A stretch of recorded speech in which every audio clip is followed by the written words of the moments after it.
천국유종표 세미나 다니엘과 요한계시록입니다. 다니엘 70일의 천국유종표 그 끝이 보이다. 오늘은 7번째 영상입니다. 영상을 처음 들어오신 분들은 반드시 채널 안에 들어가셔서 앞서서 올린 영상들을 꼭 함께 연결해서 보셔야 합니다. 그래야 지금 제가 풀고 있는 다니엘 70일에 대한 말씀을 여러분들이 연결해서 이해하시는 데 도움이 되실 것입니다. 오늘은 다니엘 9장 26절에 있는 말씀, 다니엘 9장 26절과 누가복음 21장과 관련해서 이방인에게로 이런 제목으로 7번째 영상을 나누도록 하겠습니다. 예수님께서 공관복음에 보면은 제자들에게 마지막 때에 대한 이야기를 하셨습니다.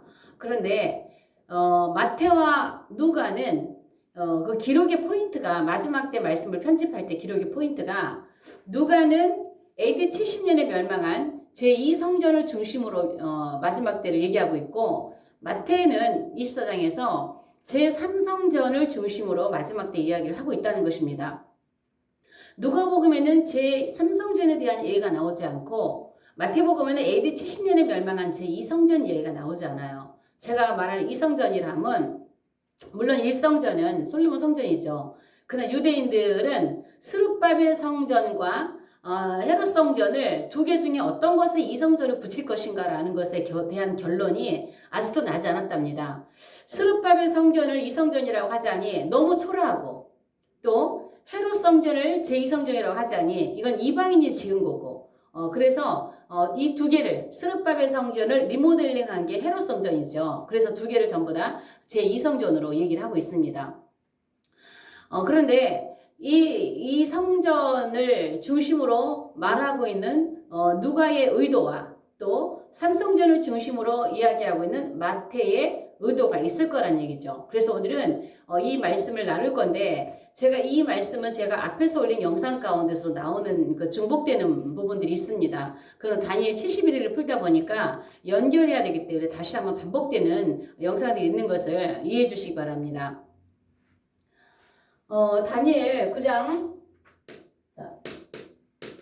다니엘 9장 26절의 말씀의 주 요지는 앞에서 들린 영상이기 때문에 자세히 풀지 않겠지만 대충 중요한 게 뭐냐면 디도라고 하는 인물, 타이투스 또는 티투스 로마의 황제가 되는 그러한 인물이죠. 이 디도라고 하는 인물이 제가 적그리스도라고 하겠습니다. 적그리스도가 등장을 해서 이제 미래의 적그리스도의 또 모형으로 나오는 사람이니까 이가 등장을 해서 하는 일이 이스라엘의 성읍과 성소를 회파한다 그랬어요. 회파.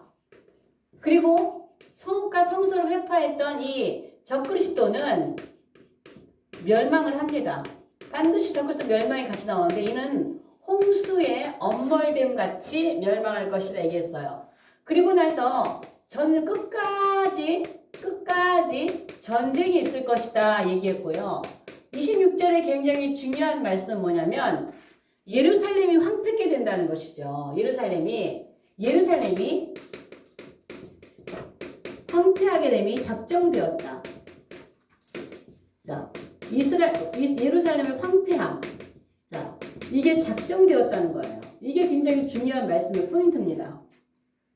예루살렘의 황폐함이 작정되었다. 이게 다니엘 9장 26절인데, 이 말씀과, 누가복음 21장의 말씀과, 좀 이제 같이 이렇게 비교하면서, 왜 누가는 이 26절에 나오는 AD 70년 멸망한 예루살렘 제2성전 사건을 중심으로 기록을 하고 있는가. 누가는요, 누가복음 21장에서, 볼 말씀이 오늘 5절에서 36절까지 말씀입니다. 누가는 이방인입니다. 잘 아시듯이 이방인이면서 또 의사죠. 근데 이 사람은 제2성전. AD 70년에 멸망한 AD 70년 사건을 중심으로 이야기를 하고 있다는 것입니다. 그래서 누가가 분명히 이 누가복음의 1차 독자가 이방인이잖아요. 1차 독자가 이방인인데 이방인인 누가가 이방인들에게 무슨 말을 하고 싶을까?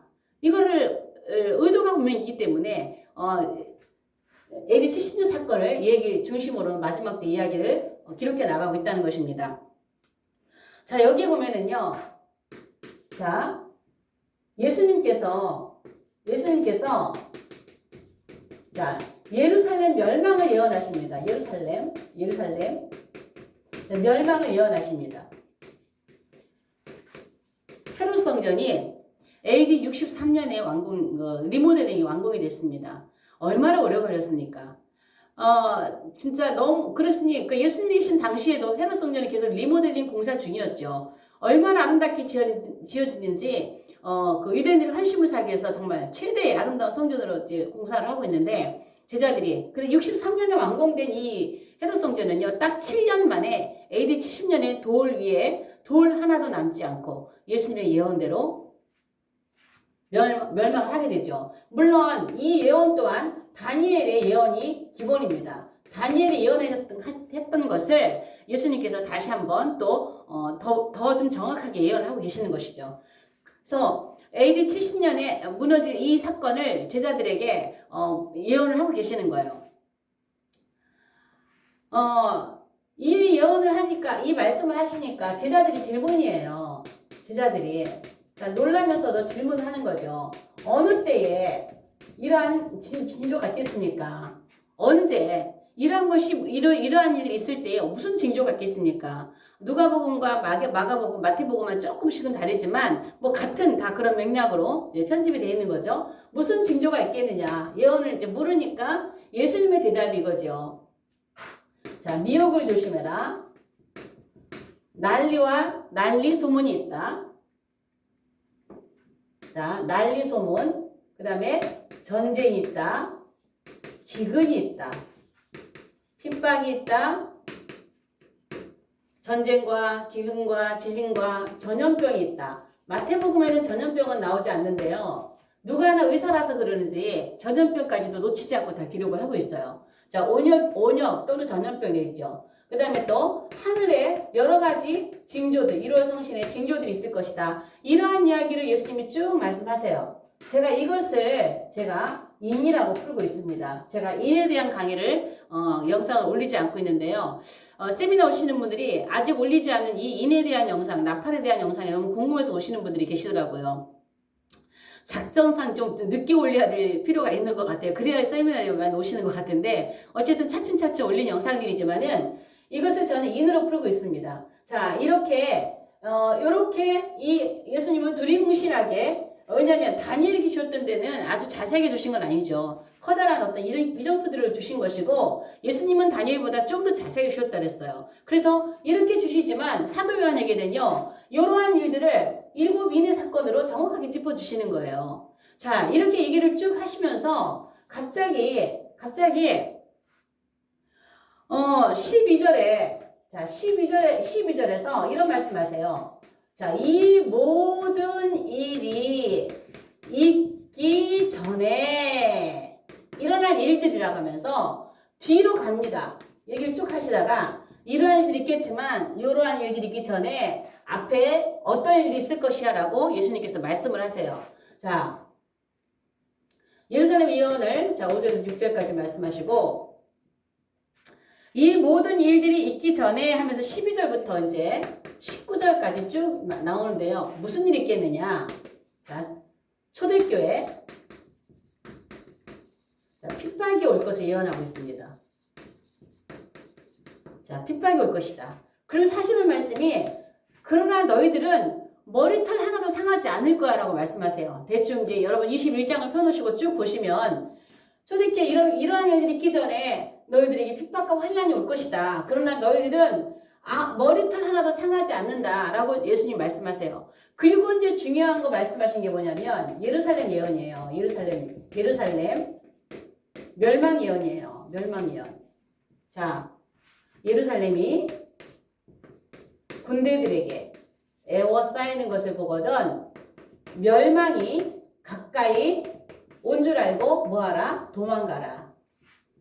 굉장히 중요한 말씀입니다. 자, 요 비슷한 말씀이 마태복음에도 있죠. 다니엘이 말한 바 거룩한 곳에 멸망에 가증한 것이 거룩한 것을 보거든 도망가라 이야기예요. 그런데 도망가라는 이야기가 있다고 해서 다 똑같은 건 아니거든요. 자, 여기서 지금 예수님께서 예루살렘 멸망 예언한 것은 예루살렘 군대들에게 에워싸이는 것을 보면 멸망에 가까운 줄 알고 도망가라. 자, 이 말씀하신 것은요. 자, 이 군대가 어느 군대가? 이 군대가 로마 군대예요. 자, 디도가 끌고 온 로마 군대란 말이에요. 자, 로마 군대가 예루살렘에 에워싸인 거예요. 그래서 도망가라 한 거예요. 자, 이 멸망이 뭐예요? 멸망. 자, 예루살렘이 황폐하게 될 것이 작정되었다잖아요.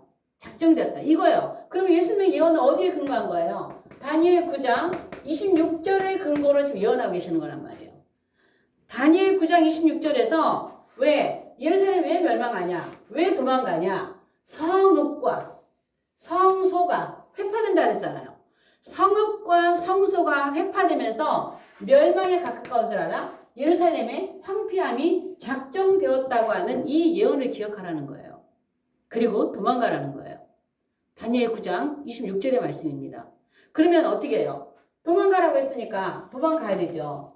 근데 몇 년 전에 우리나라에 미국의 군대들이 한반도를 에워싸고 있으니까 도망가는 사람들 있죠. 한동안 유튜브를 달궜죠. 도망가라고. 대한민국이 미국 군대들에게 에워싸는 게 아니라 예루살렘이 로마 군대에게 에워싸이는 거예요. 역사적으로 일어난 일이잖아요.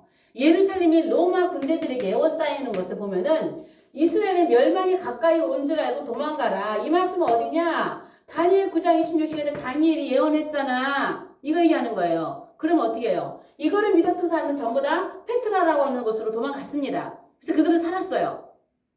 그럼 마지막 때 이런 사건이 또 있을 거거든요. 다니엘이 말한 바 거룩한 곳에 멸망에 가증한 것이 선 것을 보거든 도망가라. 그럼 도망을 가야 되는데 왜 이때 두 지인이 전 세계를 다니며 복음을 전해야 되며 왜 14만 4천이라고 하는 사람들이 전 세계에 다니며 복음을 전해야 됩니까?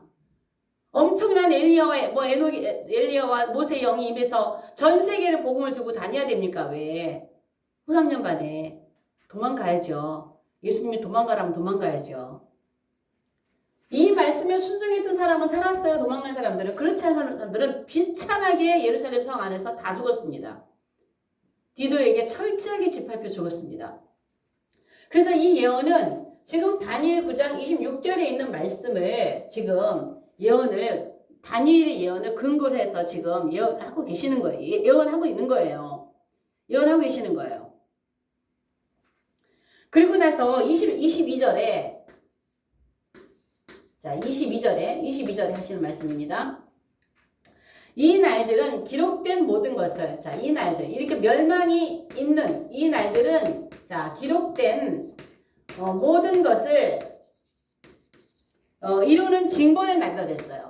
이루는 징벌의 날이다 그랬어요. 자, 어디에 기록되어 있나요? 기록된 모든 건 어디에 기록되어 있나요? 다니엘 9장 26절에 다니엘 9장 26절에 이 징벌의 날이 올 것을 지금 기록하고 있잖아요. 성읍과 성소가 회파될 것이며 끝까지 전쟁이 있을 것이며 예루살렘은 황폐하게 됨이 작정되었느니라. 이게 지금 기록된 어디에? 다니엘에 기록된 말씀이에요. 이거는 기록된 모든 것을 이루는 징벌의 날이다. 그리고 23절에 또 말씀합니다. 23절에 이 땅에 자, 큰 환난이 온다는 거야. 큰 환난. 큰 환난과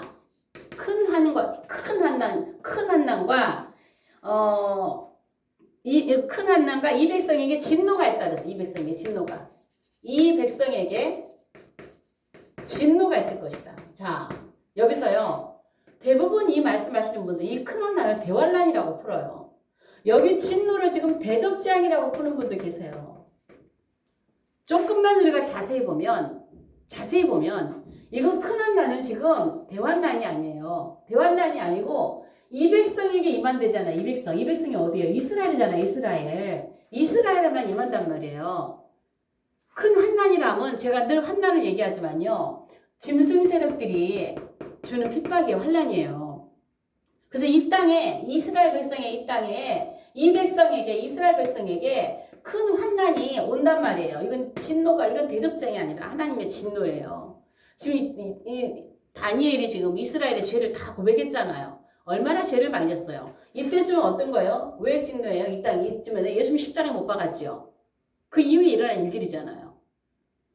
그러한 진노가 이 백성에게 지금 이제 임하는 때라고 말씀을 하고는 이 땅에 근데 이것을 큰 한나를 대환란으로 푸는 분들이 여러 계시다는 거예요. 여러. 유튜브를 듣다 보면요. 이렇게 푸시는 분들이 여러 계세요. 그리고 24절에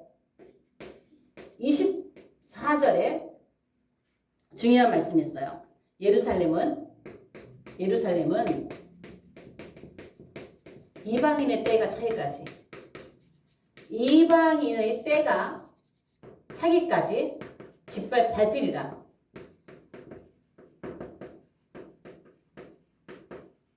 자, 여기에서 이방인의 때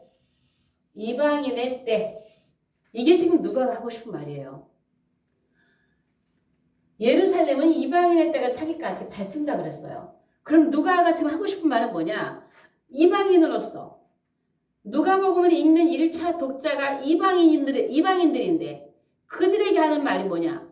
예루살렘의 성전이 회파되고 성소와 성읍과 성소가 회파되고 이스라엘이 흩어지면 디아스포라가 되면 이스라엘이 황폐하게 되는 거 작정되면 그때부터는 무슨 때다? 이방인의 때라는 거예요. 이방인의 때가 본격적으로 시작된다는 얘기. 이 얘기하고 싶은 거예요. 제가 볼 땐 그래요. 이 얘기를 하고 싶은 거예요.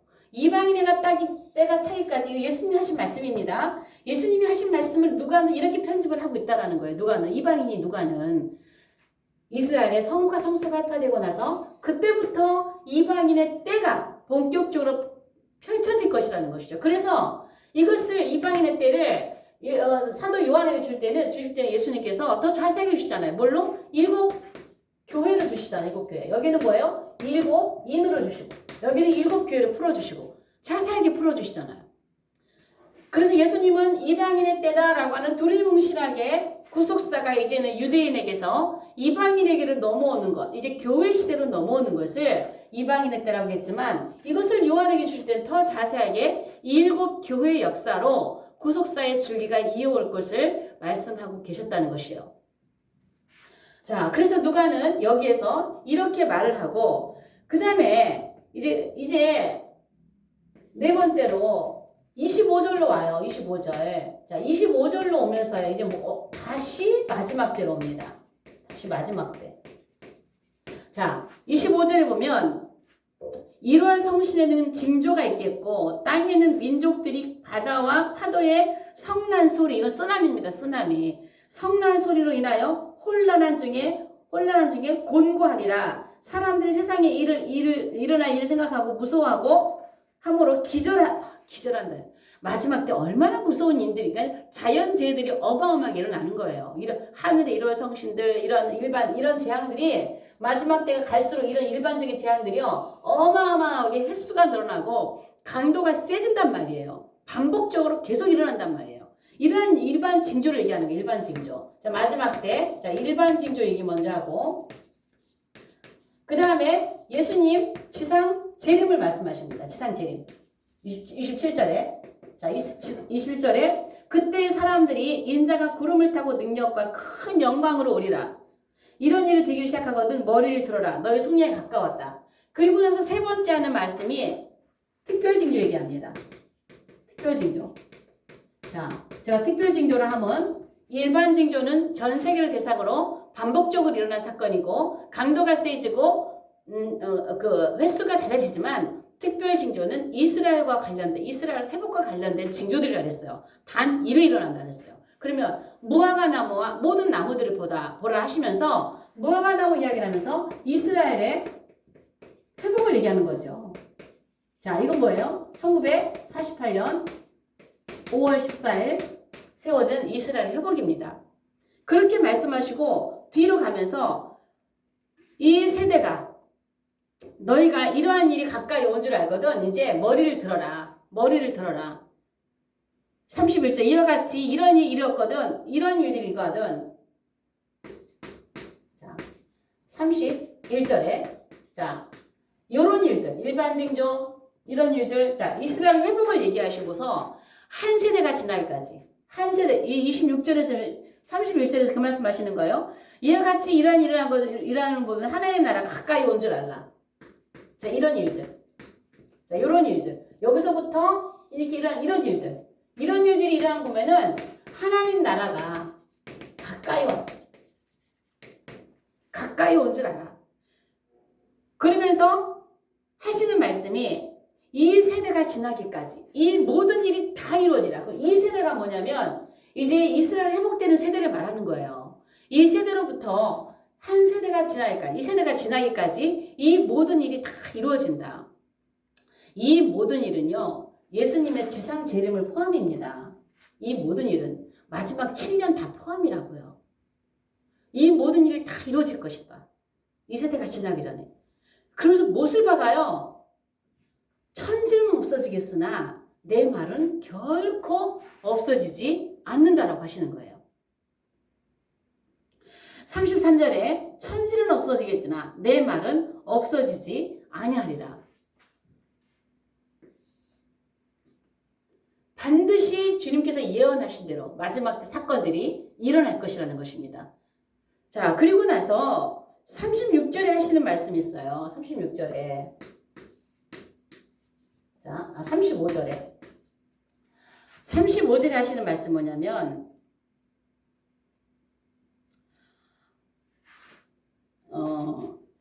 자, 잠깐만요. 이렇게 하고, 번호가 1, 2, 3, 4, 5, 6, 예, 맞습니다.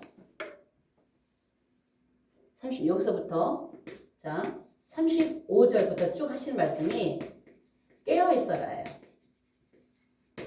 깨어있어라. 거기에 하는 중요한 말씀이 뭐냐면 35절에 아까 제가 예루살렘이 멸망하는 것, 아니 이 땅에 큰 환난이 이 백성에게 있다라고 그랬죠. 이 백성. 요거는 이스라엘 민족에게 있다고 했어요. 그런데 마지막 때 25절에 와서 마지막 때에 아주 일반 징조와 지상 재림과 특별 징조 얘기를 쭉 해놓으시고 깨어있어라. 이제는 무슨 일이 있을 거냐면 35절에 이날은 하나님이 가까이 오는 이런 날들은 온 지구상에, 여러분 이 말씀을 잘 들으셔야 돼요. 온 지구상에 거하는 모든 사람에게 임하는 날이라 그랬어요. 모든 사람에게. 엄청나게 무서운 일반 징조들, 여기는 지금 특별하게 적그리스도에 대한 이야기도 나오지 않아요. 그런 이야기들은 마태복음에서 얘기를 하고 있어요.